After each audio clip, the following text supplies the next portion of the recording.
নামটা কি জানতে পারি আপু? আমার নাম আনিকা। আনিকা, তোমার হোম ডিস্ট্রিক্ট কোথায়? দেশের বাড়ি কোথায়? আমার দেশের বাড়ি রাজশাহী। রাজশাহী। তোমার ফ্যামিলিতে কে কে আছে?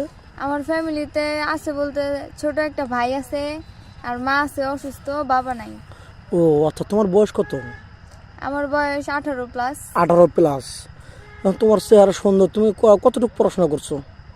পড়াশোনা বেশি করি নাই, 7-8 এরকম। 8 পর্যন্ত নাকি?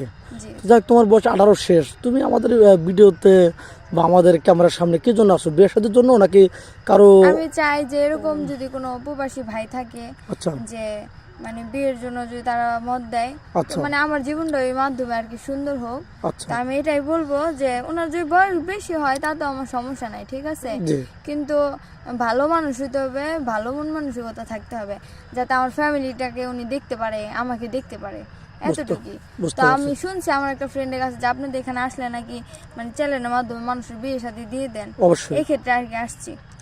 তো যাই হোক, আপনারা একটু দেখবেন। আচ্ছা ওকে। যাই হোক, তোমার বয়স 18+। তোমার কত বছর বয়স হলে পারে তোমার মেচুড হবে? 25, 30, 35, 40? না, বয়স না, বয়স কোনো ম্যাটার না, আচ্ছা। বয়সটা কোনো সমস্যা নেই। মানে ওনার বয়স বেশি হোক সমস্যা নাই, কিন্তু মানে আমার একটু মানে গুছাই তো নিতে হবে যে কেমনি কি আমার ফ্যামিলি আছে, ওনাদেরকে দেখতে হবে, আর আমার মা অসুস্থ, ওনাকে দেখতে হবে। অ্যাকচুয়ালি তোমার আম্মুর কি হয়েছে? আমার আম্মুর একটু হার্টের সমস্যা, হার্টের আর প্রবলেম, একদম বয়স্ক চলাফেরা মানুষ তো। করতে পারে না নাকি? না, বেশি তাহলে তো না, খুবই একদম। সমস্যা। যাক, তোমার এত সুন্দর চেহারা, তোমাকে কেউ বাজে প্রস্তাব দেয় না? রাস্তাঘাটে চলার পথে তুমি অসহায় মানুষ, তোমার কেউ নেই। বাজে প্রস্তাব আসলে এরকম হয়ে থাকে মেয়েদের ক্ষেত্রে, তো এগুলা সেপে চলো নিজের তুমি নাকি? নিজের সেভ করা মানে নিজের সেফটি নিয়ে নিজে চলো। জি জি। যাক, কেউ তোমাকে ভালোবাসার প্রস্তাব দেয় না? এত সুন্দর চেহারা তোমার। দেয়, এখন নিজের কাছে বললাম তো, নিজের কাছে সবকিছু। বুঝতে পারছো, মানে তোমার ওই পথে যাবে না। না। গরিবের মেয়ে, তোমার সম্মানটা নিজের কাছে ধরে রাখতে চাবো, এটাই তো।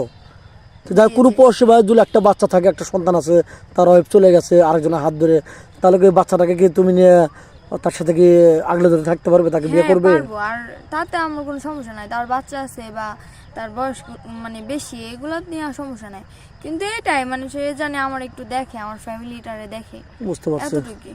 আচ্ছা, তোমার কি ফোন আছে? না, আমি ফোন নাই আমার। ও আজ পর্যন্ত ফোন কেন নাই? না না। শুনতে পেলেন মেয়েটার করুণ কাহিনী। 3-4 মিনিটের ভিতরে কারো জীবন গল্প শেষ করা যায় না। নেক্সটে আবার আসবো। তো যাই হোক, এই পর্যন্ত শেষ করে দিলাম। মেয়েটা কোনো ফোন নেই, আমাদের নাম্বার দেবে। আসলে যতটুকু চেষ্টা করব বা যতটুকু পারবো তার ভালো রাখার চেষ্টা করব। সে যে খাবারগুলো মানে পছন্দ করবো তার ওগুলো রান্না রান্না করে করে খাওয়াবে। খাওয়াবো। তারপরে